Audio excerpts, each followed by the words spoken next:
Décharge d'Akouedo à Abidjan. Ces hommes et ces femmes fouillent à la recherche de bouts de métaux qu'ils pourront revendre. C'est à une centaine de mètres de là qu'en août 2006, une partie des déchets du Probo Koala ont été déversés. À l'époque, nous avions rencontré ceux qui habitent à proximité de la décharge.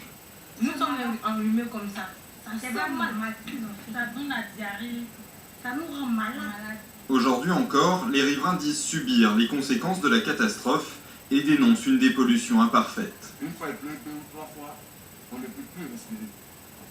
Et qu'on ressent le même odeur qui était là avant. Le Probo Koala, filmé ici en septembre 2006 par Greenpeace, contenait une essence de mauvaise qualité, chargée de mercaptan, un liquide à l'odeur d'œuf pourri, de soude caustique et d'autres résidus chimiques. La cargaison appartenait à Trafigura, une discrète société installée en Suisse et aux Pays-Bas, réalisant 73 milliards de dollars de chiffre d'affaires.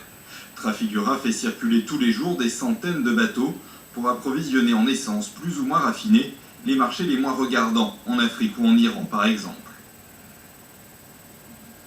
Retour sur le Probo. Le 2 juillet 2006, il fait escale à Amsterdam. La société chargée du traitement des déchets fait passer la facture de 30 à 900 € la tonne. Trop cher pour Trafigura. Le Probo repart direction l'Afrique, où il décharge de l'essence à Lomé puis à Lagos, avant d'arriver à Abidjan.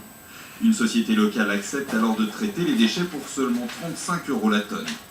Selon Eric de Turckheim, cofondateur de Trafigura, impossible alors pour sa société de savoir ce que deviennent les déchets.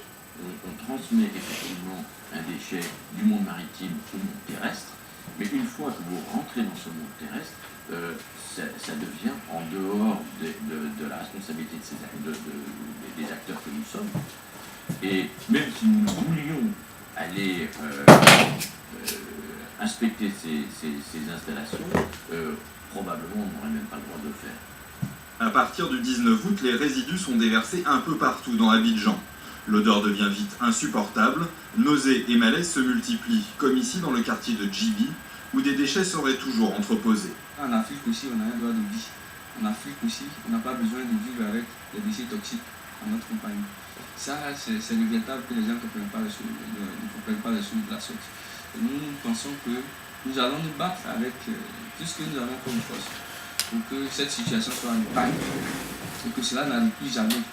Trafigura a signé 2 accords, l'un avec l'État ivoirien, l'autre avec un cabinet anglais représentant 30 000 victimes.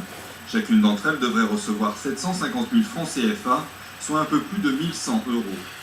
Avantage pour Trafigura, clore le débat sur le bilan humain de la catastrophe, alors que certaines études parlent de 17 morts. Malgré ces accords, certains comme Joseph Breham, avocat membre de Sherpa, une association d'entraide judiciaire internationale, espèrent que l'affaire ne s'arrêtera pas là. La corruption permet la détérioration de l'environnement qui elle-même a des impacts majeurs sur la santé. On a un condensé en quelques jours de ce qui normalement se fait sur quelques années. Et donc là, il n'est pas possible pour l'acteur principal, celui de pense c'est il n'est pas possible de faire les choses. Le Probo Koala et ses déchets n'auraient jamais dû être autorisés à repartir du port d'Amsterdam. C'est sur ce motif qu'une plainte pourrait être déposée devant la Commission européenne au début de l'année 2010.